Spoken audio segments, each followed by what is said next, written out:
Hey guys, Zack here, and welcome back to another action figure review, and today we'll be taking a look at the Jurassic World Hammond Collection Parasaurolophus. Now, I think this is a pretty interesting way to start off the Hammond Collection line, with, an animal from the Lost World Jurassic Park, Knowing Mattel, they probably would have went with, a Jurassic Park-style dinosaur, maybe like a Triceratops or something like that. And we are getting a Triceratops, for Wave 2, whenever that'll come out, but I still think it's really cool that we're starting off with the Parasaurolophus. This is specifically the one from the Lost World, so I get why they're doing that. This year is the Lost World Jurassic Park's 25th anniversary, so far we're getting we're getting some Lost World based figures. About a month ago, we got that Lost World Roland Tembo set that was really cool. Later this year, we're getting that cool Sarah Harding set, and we also have this figure. So honestly, it's really cool to see Mattel giving some love to the Lost World Jurassic Park because, like I said in my review, I think the Lost World Jurassic Park is a very underrated movie. It's a flawed movie. I'm not saying it's a perfect movie. It's definitely a flawed movie, but it's still pretty underrated, and honestly, in my opinion, I still stand by this. The only Jurassic Park sequel that I consider to be, a great movie because I don't really care for the others. I don't hate them like other people do, but I just don't care. Honestly, Jurassic Park and The Lost World are the only two movies from that franchise that I care about. So, yeah. But yeah. Honestly, I don't really have a whole lot else to say, so let's just get right into this. Of course, to start this review, we'll take a look at the paint. And painting on this figure is actually very nice, so let's take a closer look. So, as you can see right off the bat, we have this, yellowish tannish color, which is accurate to the movie. Taking a closer look at the leg here, we have these purplish brownish stripes. I don't remember them being this color. I remember them being more of a brownish color, but still it looks nice. And we have that on the back of the body here, from the back of the head all the way to the tail here, which is pretty nice. It would have been nice if this continued more to the end, but honestly this looks fine enough, so not the end of the world. And we have that again on the forearms here. Of course, on the underside, we have this yellowish color, which looks nice. Of course, the underside here, we have a little bit of brown, which looks nice. It's just kind of slapped on, so it doesn't look great, but it doesn't look bad either, so I'm not really against that. Of course, we have this white streak going down the body here, and also this red streak going from the back of the head all the way to the end of the tail. Again, it would have been nice if it continued all the way to the end of the tail, or the base of the tail. It would have been nice if it continued all the way to the end, but not the end of the world. Unfortunately, again, in Mattel tradition, we have no painted fingernails, but the toenails are painted. This is a very minor thing, but it still would have been really nice to see Mattel go ahead and paint the fingernails here. So, yeah. Anyway, going to the head here, we can see we have that same brownish, purplish color here for the crest and the beak, which looks nice. And we also get that around the eyes here. And the eyes themselves are painted this orangish reddish color with a black pupil, which does look very nice. And we also have a little bit of orange on the top of the head here, just below the crest. And of course, the inside of the mouth, we have the tongue painted a pink color as well as the membranes in the mouth. So, yeah. That's pretty much it for the painting on this figure. I mean, there are some very minor things I would have done differently, but overall, I think the paint job on this guy is very good. No paint defects or anything like that. Everything here looks very nice, very clean. So, yeah, and it looks pretty accurate to the Lost World concept art, too. So, honestly, the painting on this figure is really good. So, I'd say the painting here definitely gets a pass. Now, we'll take a look at the articulation. And the articulation on this figure is actually pretty cool. So, let's take a closer look at that.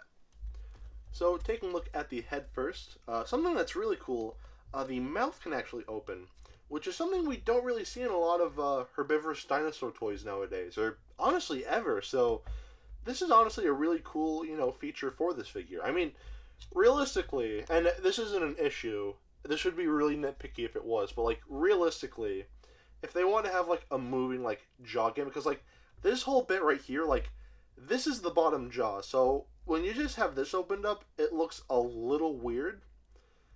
But I completely, more than understand why they went with this. In fact, I'm glad they went with this, because if they designed it where, the whole jaw opened up, they would have had to, they would have had to do, like, so much. And it probably wouldn't have even looked good at the end. So, honestly, like, just look at the Papo Iguanodon, because that figure had kind of, like, the same thing going on, but, you know, when the mouth is open, it really didn't look good, like, at all. So, honestly, I would much prefer this over having this whole jaw, like, look like this mess just so it could look right. But, yeah, but I digress. But, yeah, we have a ball joint at the base of the head here, which we'll talk about in a little bit. But we have a ball joint at the base of the neck here. The arms can move outwards like so, and they can move 360. So there you go. We have a bend at the elbow here. The legs here can move inwards, or they can move outwards and inwards. We have a bend at the knee, and we have we have some articulation for the ankle, knee, whatever you want to call these. I've been doing YouTube for 5 years, and I still don't know what this part of the animal is called. I'm sorry, but because, like, I'm not going to get into it. So, yeah, because I'll just make myself look stupid. So, yeah, we have this joint here. It can also swivel, as well as the knees. And the last piece of articulation we have on this figure is the tail. Now, there's a ball joint at the tail.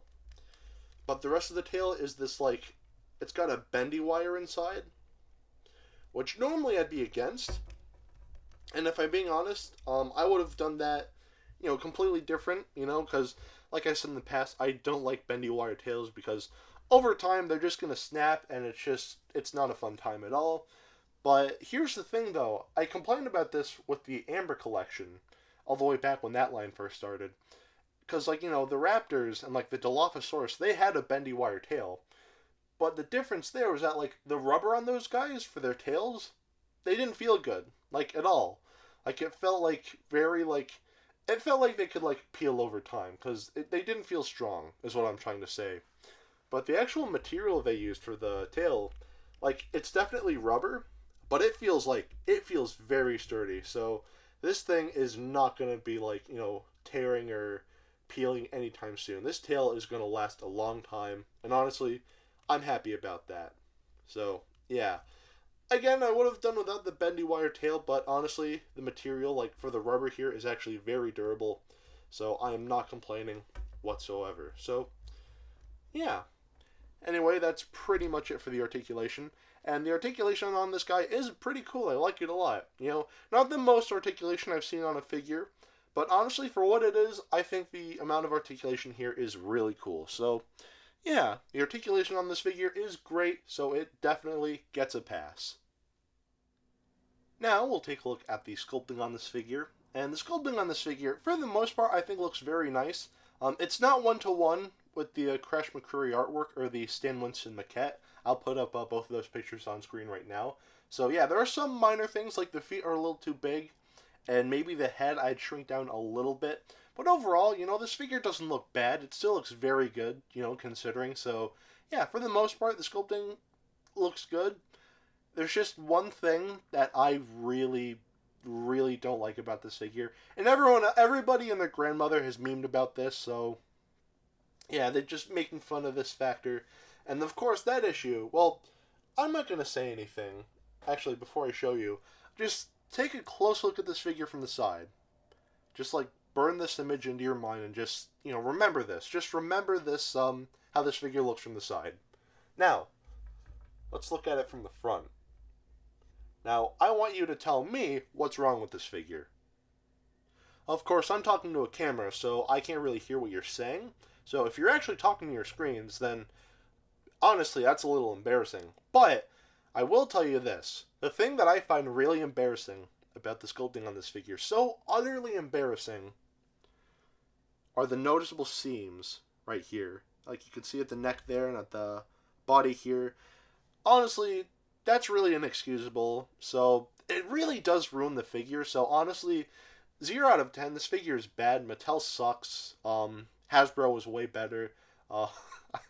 I'm kidding. That's a joke, of course. Obviously, I'm talking about the head, how weird the head looks. Now, let's take a closer look at that. And, come on, dude. Like, who thought this was a good idea? It's not a bad figure. Like me saying Mattel, that's a joke, like I just said. But like from the side, this figure does look very nice. But then you look at it from the front, and it's like,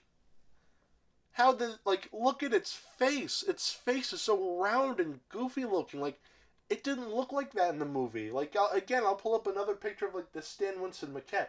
It was not this goofy looking. Like, with the Thrashing Devour T-Rex that I reviewed a couple weeks ago, I get it there. I completely understand, because you need that swallowing gimmick so it could, like, swallow human figures. That I understand, so there it makes sense. But here, I'm sorry, there is no excuse for this. I don't understand for the life of me why they went with this.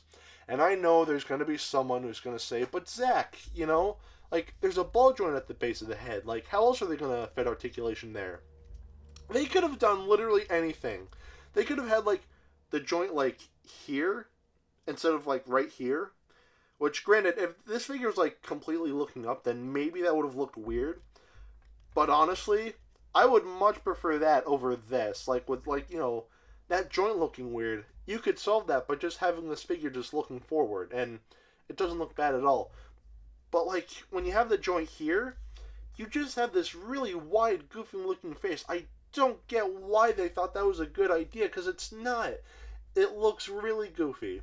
But if that's my only, like, real complaint with the sculpting here, then overall, I think the sculpting on this figure is very nice. So, despite the really round, goofy-looking face, the sculpting on this figure is really good. So, honestly, I'd say the sculpting here definitely gets a pass.